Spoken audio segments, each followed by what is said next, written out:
A sudden shift today at the White House. The president relented on the widely condemned practice of splitting up undocumented families.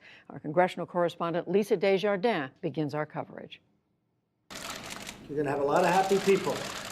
With a pen, President Trump again changed the fate of thousands of families with an executive order reversing his decision to enforce the law by separating children from parents at the border. The border is just as tough, but we do want to keep families together. Anybody with a heart would feel very strongly about it. We don't like to see families separated. At the same time, we don't want people coming into our country illegally. The change came a month and a half into the zero tolerance policy and after a day of intense pressure on the White House from Republicans. Has the White House been handling this well? No. Clearly, they didn't think this thing through. From Democrats. We're here to call on the president to rescind this zero tolerance policy. This is not about attacking the president. This is about humanity. And from protesters, including some shouting at Homeland Security Secretary Kirstjen Nielsen as she ate dinner at a Mexican restaurant last night. Secretary Nielsen, how dare you spend your evening here eating dinner and you're complicit? President Trump announced the about face around lunchtime. We are signing an executive order in a little while. The president's executive order would detain families together instead of separately. The administration insists the change does not mean it is backing down from its zero tolerance policy. This has been going on. Mr. Trump announced the change to a table full of Republican lawmakers, but seemed openly conflicted on the topic. If you're weak, which some people would like you to be, if you're really, really pathetically weak, the country's going to be overrun with millions of people. And if you're strong, then you don't have any heart. That's a tough dilemma. Perhaps I'd rather be strong. For days, the public has seen these images provided by the administration of some of the shelters for the more than 2,300 kids now separated from their parents. That figure is for the first month alone of the president's zero tolerance policy. It is still not clear how many are toddlers or infants and how long it will take to reunite them all with parents. The White House moved quickly to try to ease concern and answer questions, with Secretary Nielsen dispatched soon after the executive order was announced to speak to some 50 House Republicans at the Capitol. Afterward, Nielsen spoke with reporters. Good discussion, very good questions. Very excited for the vote tomorrow. We're going to get this fixed.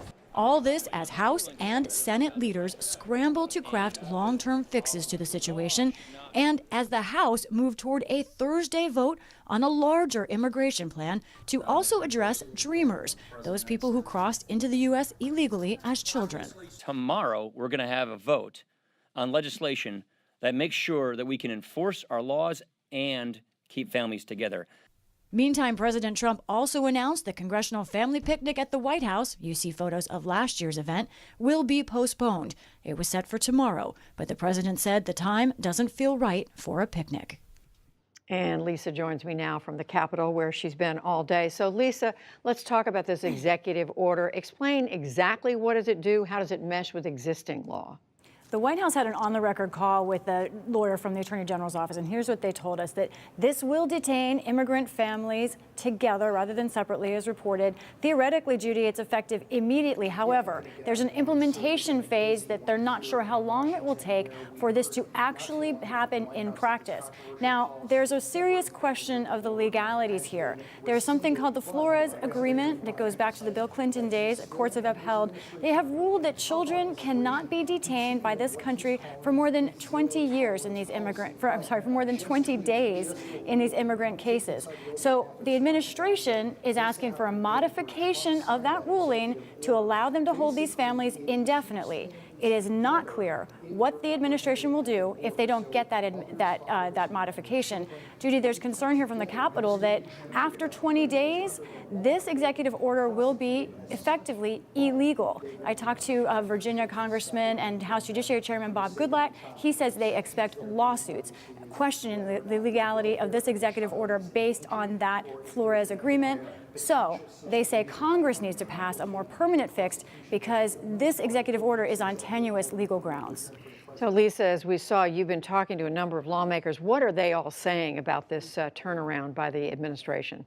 First, nearly all of them were in the dark, Judy. We were telling them ourselves about what was in this executive order. But there is relief, especially for Republicans. This is something they had been pressing for. They had felt a lot of pressure on this issue. For Democrats, they aren't sure what the future is and exactly how they will operate now. They generally don't want families detained together, but they are happy for this reversal, at least for now. And you mentioned the fact that Republicans are trying to get something passed tomorrow in the House. Tell us about that. Right. This is a significant bill. First of all, let's look at what it does. It would give a status to DACA or Dreamer kids, those brought here illegally as children. It also would have funding for the border wall. It would also decrease legal immigration, and it would detain families together. It would be a permanent fix on that.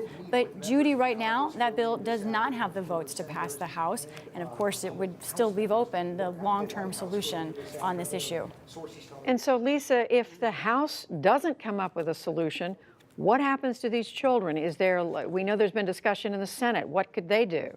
Right. I came from one of the many, many meetings that I was at today on the Hill, was a Senate bipartisan meeting. Susan Collins brought together Ted Cruz of Texas and Dianne Feinstein of California to try and merge their bills together. Let's look at what those do. They deal only with child separation. Senator Cruz would detain families together but try to speed up their processing. Senator Feinstein would not have family detention. She would rather release them pending a hearing. They're trying to put together that TBD bipartisan deal. I think all hope for these kids long-term rests right now in the Senate trying to work that out. Meanwhile, we're watching closely to find out short-term what happens to those families already separated, because it's not clear yet how soon they can be reunited. The administration hasn't answered those questions. Well, for all that time, they were not focused on immigration. They certainly appear to be now. That's right. Lisa Desjardins, thank you.